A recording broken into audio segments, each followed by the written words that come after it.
Now, Darwin. It clearly is a mapping between the two stages of what James called mental evolution and what Darwin called us two stages. And to see the parallel, he writes about this. This is quoting James, a remarkable parallel, which I think has never been noticed. Of course, it's only been 30 years since Darwin, 25 years since Darwin, obtains between the facts of social evolution on the one hand and of zoological evolution as expounded by Mr. Darwin on the other. I can easily show that as a matter of fact, the new conceptions, the emotions, and active tendencies which evolve are originally produced in the shape of random images, fancies, accidental outbursts of spontaneous variation in the functional activity of the excessively unstable human brain. What an insight. You can feel his blooming, buzzing confusion coming, and you can feel the idea that accidents are happening in the brain, in the world, and we have to respond all the time. And we can respond without making what we do random, but just by picking one of the best ideas to commit to or to grant consent to. Now, I thought I'd changed the title of this slide to In the Footsteps of William James, but that's in the online version. By the way, all these slides are online, and the link is at the bottom of your handout, so you needn't take real notes. You've got them all there to look at later. Feel free to use them in your own talks, because I'm hoping you will join me in a campaign to get priority for William James. I wanted to say that Lynn and Paul have named this conference In the Footsteps of William James, and it's a very nice thought that, to me, the most important footsteps he ever took were the virtual footsteps. He asked us to consider, when he spoke to the Harvard Divinity School graduating class, and he said to them, what's meant by saying that my choice of which way to walk home after this lecture is ambiguous and a matter of chance?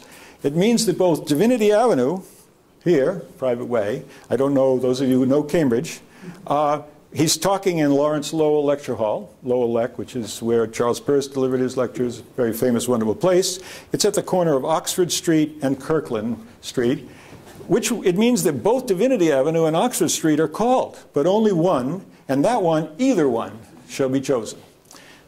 Beautifully brilliant statement of the ambiguous nature of the future. He said, now you students, I know you think that when I walked down Oxford Street, I was determined to walk down Oxford Street. And I can't convince you otherwise. You're free to decide to be determined, as others have pointed out. He never wanted to coerce the students.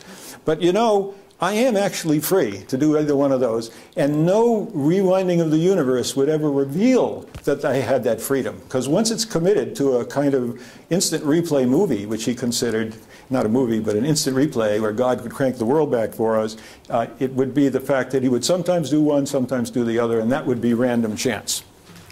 Now today, notice the Divinity Avenue sign, 1 block down from Lowell Lec Hall, okay?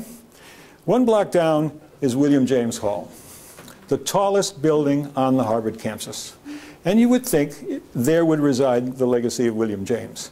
But instead, in that building, the occupants, with the notable exception of Steve Coslin, who I learn about from Craig Lambert, who's with us here, I think from you that Steve is leaving Harvard and going to run an institute in Stanford. A great loss, because he's the William James, he has a chair that's in the memory of William James, and he is one of the few who holds a position of free will. Most of them are determinists and compatibilists. And what they really are the hard and soft determinists of James' Dilemma of Determinism lecture that he gave 1 block away. But there's hardly anyone in that building who knows that. And you have to help me to get the message to them that there's something really important to think about in his work. And I hope to give a lecture in William James Hall. But Dan Wegner, who wrote that book, that Free Will is an Illusion, won't talk to me so far. He's swamped at the moment. He's maybe in the summer.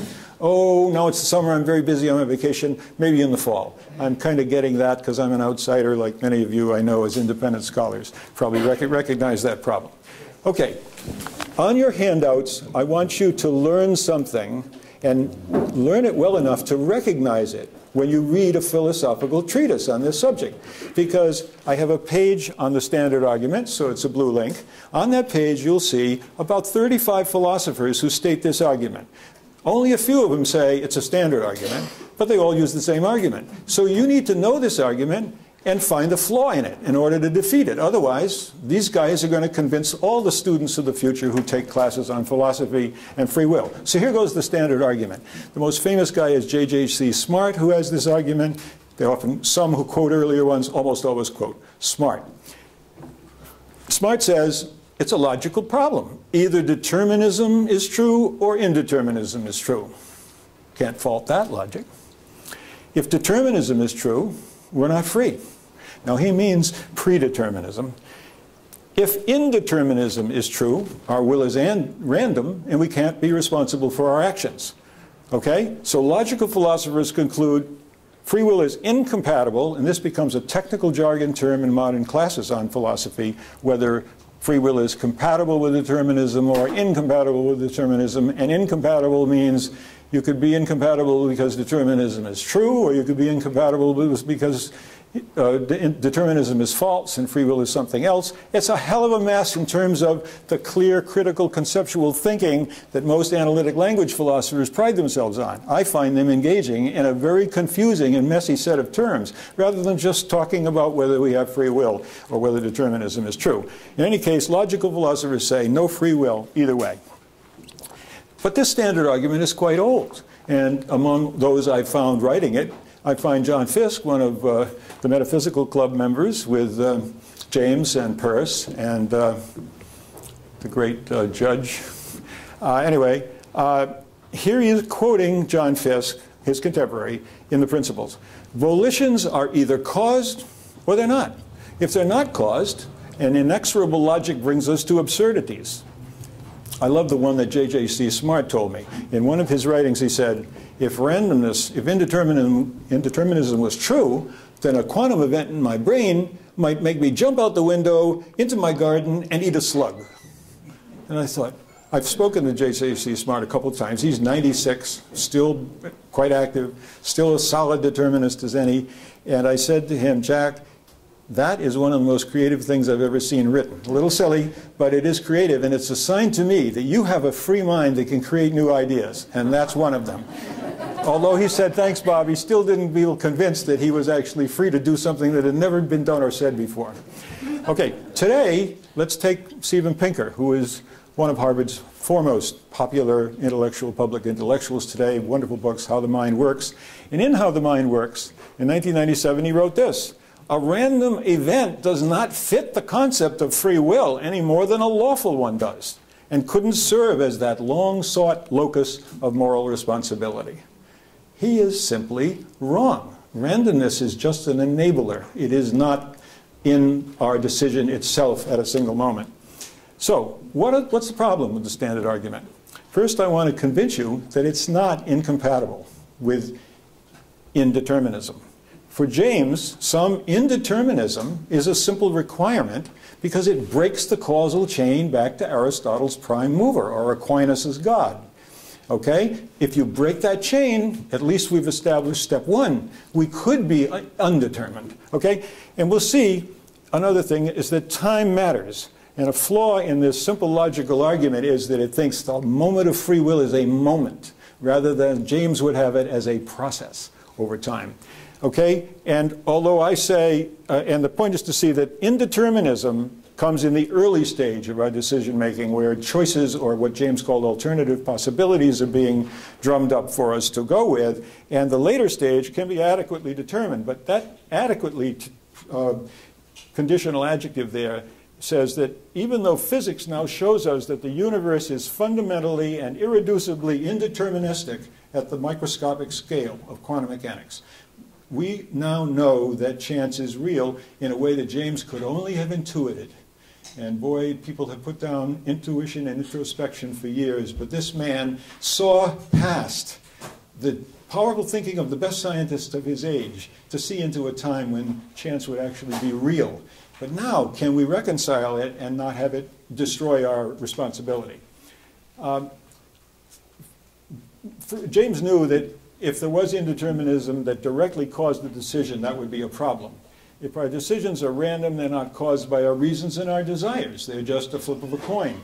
And my friend Robert Kane, who is the editor of the Oxford Handbook of Free Will, and one of the 5 people who discussed James' idea of the two-stage model without knowing it was James' idea.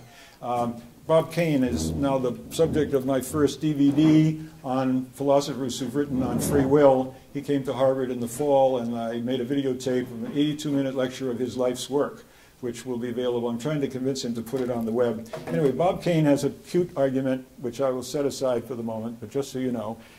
Genius of William James, I say, was to limit that indeterminism. The way Kant wanted to put limits on reason, William James limits the indeterminism to generating the alternative possibilities, which seem to present themselves for evaluation. And in the later evaluation stage, we need some determinism. Now, what did he say about determinism? He said, it isn't determinism that's our problem, or some determination of our actions by our values, by our desires, by our feelings, by our motives. A little bit of determination of what we do based on our character is not a problem, and we'll see that in one of his great students. But it's predeterminism that's the problem. It's the Calvinist notion that God set the whole thing up and is in charge and it's flowing in an orderly way, or the physics Newtonian view. It's predeterminism from time zero that's the problem. Actions are determined since before our births, and so forth. James says an effort of will grants consent to one of those alternative possibilities. So he answers the question, which Bob Richardson gave us this morning. Will you or you won't you have it so? You have a chance to say which of it is.